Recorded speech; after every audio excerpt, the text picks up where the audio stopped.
Of course, the most important test that we need to perform on any test, any equipped power apparatus, are the lightning and switching surge tests. And therefore, we need to be able to generate impulse voltages. So in this lecture, we will talk about generation of impulse voltages.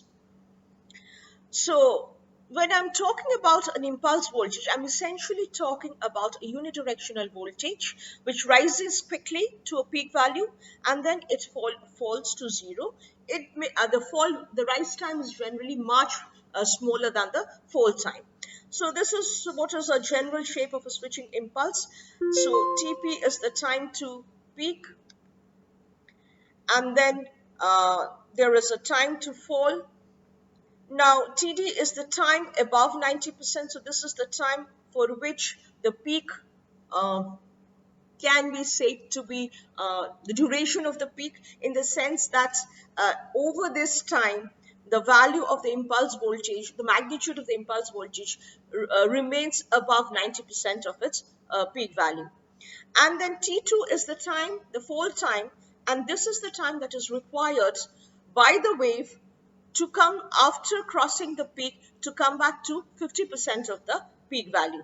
So 1 is your peak value, Tp is the time required to reach peak, Td is the time over which the value remains above 90% of peak value, and T2 is the fall time, that is time to reach 50% of peak value after having reached peak. Now, depending upon what kind of test we are performing, the wave shape will change, and when the wave shape changes, naturally Tp, Td, T2, these will change. We have some standards for testing. For lightning, the standard is 1.250, which is a microsecond. So 1.2 microseconds peak time and 50 microseconds is the fall time. Whereas for switching surges, which are of much longer duration, the peak time is 250 microseconds and the fall time is 2500 microseconds.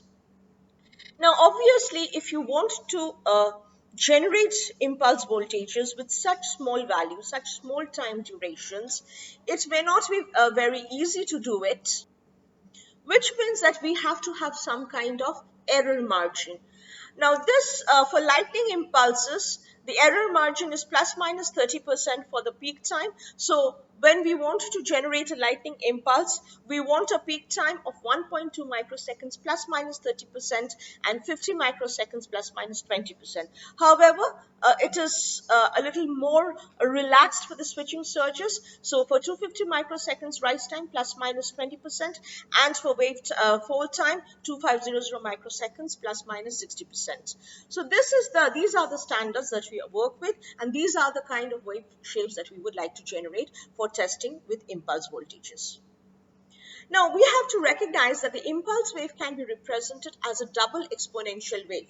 So therefore, this impulse wave can be expressed as V, a function of t, which is equal to capital V, that's the peak value, e to the power minus alpha t minus e to the power minus beta t. Of course, the values of alpha and beta will give us the final wave shape, will determine the wave shape. So this is your e to the power minus alpha t. This is your exponential wave, decreasing exponential wave.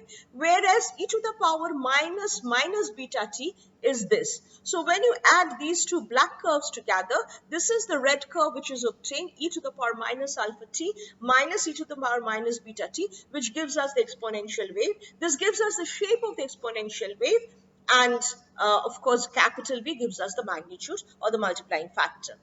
Now, because we are dealing with such short times, and because we have been dealing with such voltages not only today, when we have a lot of sophisticated instruments at our disposal, but very many long years ago. So therefore, in order to measure the front time and the tail time, we used some manipulations, and this is what I want to talk about.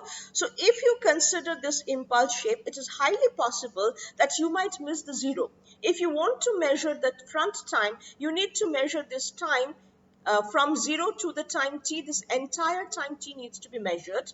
But it is always possible, we are talking about 1.2 microseconds, and that's not today when we have sophisticated equipment. So therefore, it is possible that you might actually miss the zero crossing.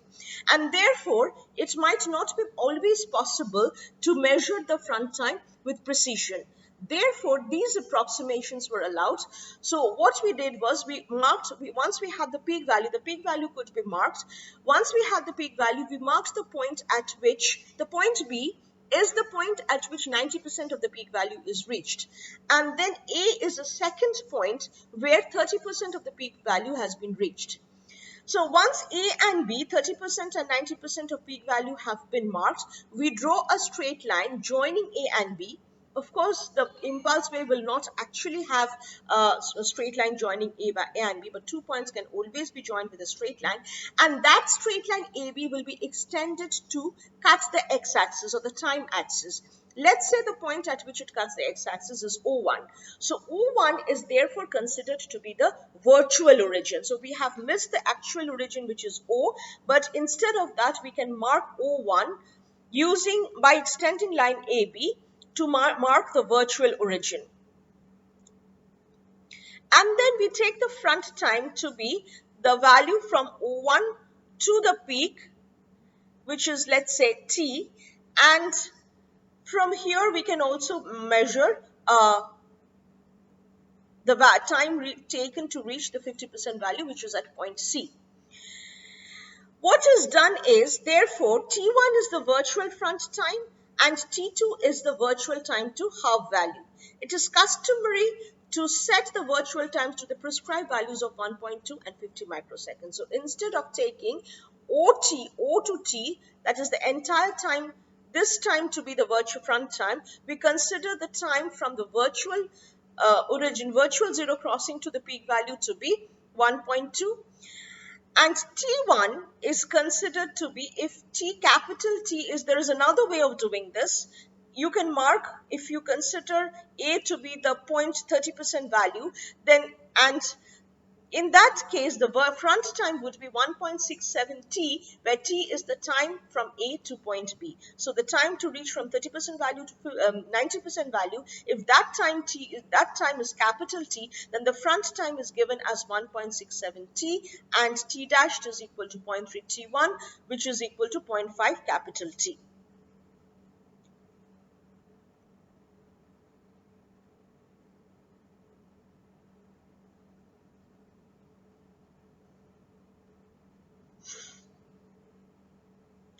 How do we generate impulse voltages? Impulse voltages can be generated with a single stage circuit. So this is the single stage circuit for impulse voltage generation. So this is only for peak or only for wave shaping purposes. You will not have multiplication. Let us see how this works. We have a capacitor C1, and then we have a sphere gap G, which is set to break down at a specified voltage, and then we have R1 and R2 and C2. C2 is another capacitor. So if the C1 is connected to the supply, then C1 is slowly charged from a DC source, and ultimately when C1 charges up to its final value, the gap G will break down. So let's say we charge C1 to value V0, and at V0, when C1 reaches V0, the gap G is designed to break down. When breakdown happens, then C1 will discharge through R1, R2 and charge up C2. And so it will be possible to obtain the test voltage or the output voltage across the capacitor C2. C2 represents full load, including objects under test. So C2 is not only the connected capacitance, but it must also consider whatever test specimens are used for test. So that will contribute to the, add to the capacitance across the load. Now, in this case, if we consider the situation where the gap has broken down, this would be the equivalent circuit, and we can calculate the values using this equivalent circuit. The maximum stored energy is equal to half C1 V max square. This is when C1 is fully charged. Vs therefore can be written as V naught by Sz2 by Z1 plus Z2. Z1 is given by this quantity and Z2 is given by this quantity. So this will give me the shape of the impulse wave. But this is a single stage circuit only. So Vs is equal to V naught by K 1 by S square plus As plus B, where A is decided by R1 C1 and C2. B is 1 by R1 R2 C1 C2. K is equal to R1 R C2. Now this, if this is your output voltage in the S domain, this corresponds to a voltage in the time domain, which is equal to V naught by K 1 by alpha 2 minus alpha 1 e to the power minus alpha 1 t minus e to the power minus alpha 2 t. So this is the double exponential wave that we have been trying to generate. So we have obtained alpha 1 and alpha 2. Alpha 1 alpha 2 are the roots of the equation S square plus AS plus B equal to 0. So that means they are the alpha 1 and alpha 2, the exponential factors will be determined by the values of R1, C1 and C2. So by choosing R1, C1, C2, R1, R2, C1, C2 appropriately, it is possible to shape the impulse to obtain the desired shape of the impulse wave according to our specifications. But this does not give us very high voltages. And if we want to generate very high voltages with a single state circuit, there might be a lot of problems, including breakdown and including the ratings of the various components, resistance, etc. So therefore, what we use is a multi-stage impulse generator, which is also called the Marx generator. In this case, we have several stages of basically the single stage impulse generator are kind of there are several n stages which are piled one over the other. Let us see how it works. So we have a DC source, which is, let's say, at minus V, and we have several resistors. These are the charging resistors. The R dash, so we have taken the same value everywhere for every stage. The R dashes are the charging resistors and R2 dashes are the discharging resistors. And you have G1, G2, G3. We have sphere gaps all along the stages. And we have the same capacitor C1 dash on C dash, C dash, C1 dash, C1 dash at every stage. Now, therefore, what really happens is when you charge we would like to multiply the voltage across the capacitor, and the output is taken across G and N. G is the grounded point and N is the topmost stage point. So when you take, and again you will have a resistor, so when you take an output across point N and G, you will be able to obtain the total voltage. Now, since we would like to multiply the voltage, of course R and C are chosen so that we obtain the required or desired shape of the wave. But in order to multiply the voltage, the magnitude of to step up the magnitude of the voltage, what we would like to do is we would like to have all these capacitors. If they are identical capacitors, they will all charge to the same voltage, let's say V.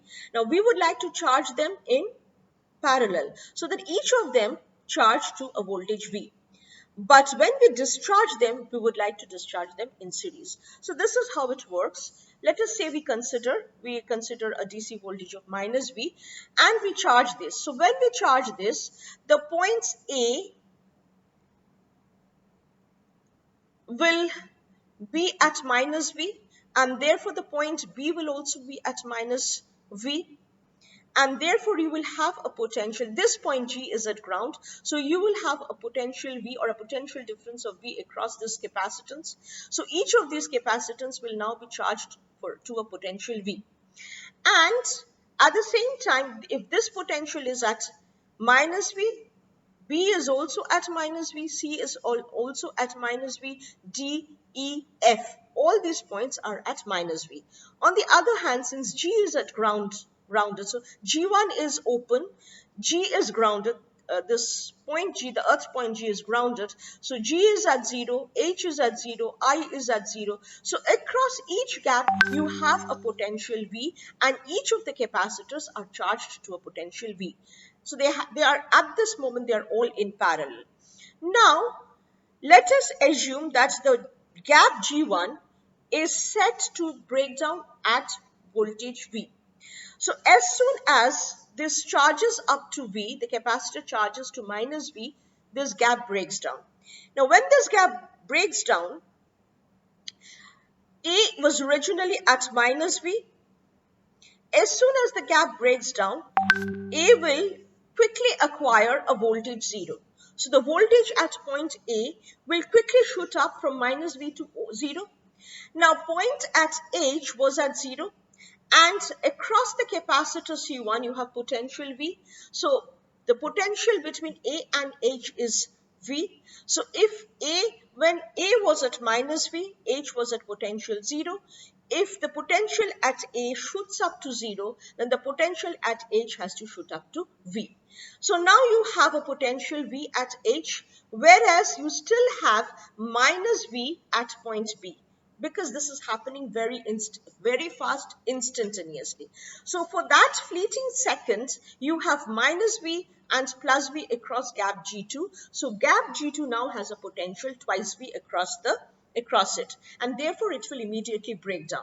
So as soon as gap G1 breaks down, immediately following the breakdown of gap G1, G2, G3, G4 will successively break down. And therefore, all the capacitors will now appear in series, and the entire voltage of CE, C1, all the end stages, NV voltage will appear in series across the load, and you will be able to obtain a multiplied voltage across the source. So this is how it works. So what we have to remember is that each of the gaps are set to break down at twice 2V, whereas gap G1 must be set to break down at voltage V. I mean, this is a very ideal representation where we are ignoring the effect of the drop across the resistances. We are assuming the drop across the resistances are very small. We are neglecting all stray capacitances. So in the ideal situation, what you have is you have